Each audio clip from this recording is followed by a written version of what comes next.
అత్యధికముగా దీవించిన దేవుడు ఈ రోజున నీతోనే మాట్లాడుతూ ఉన్నాడు. దేవుని ఆజ్ఞలను గైకొనాలి.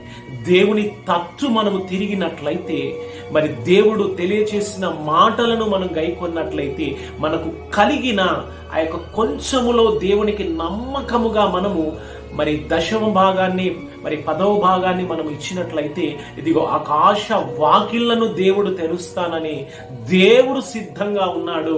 మరి ఈ రోజున నీవు సిద్ధంగా ఉన్నావా?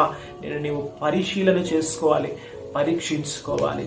ఇదిగో మరి ప్రభువా, మరి ఎంతకాలము నేను నీ యొక్క ఆజ్ఞను నేను గైకొనలేదయ్యా, నన్ను క్షమించు అని ఇదిగో నీ హృదయపూర్వకముగా నీ యొక్క దేవాది దేవునికి నీవు లోబడి నీ యొక్క జీవితాన్ని దేవునికి పునరంకితము చేసుకున్నట్లయితే, ఆ దేవుడు తన ప్రేమతో నిన్ను చేర్చుకొని ఇదిగో నీ జీవితాన్ని నిన్ను ఆశీర్వాదకరముగా దేవుడు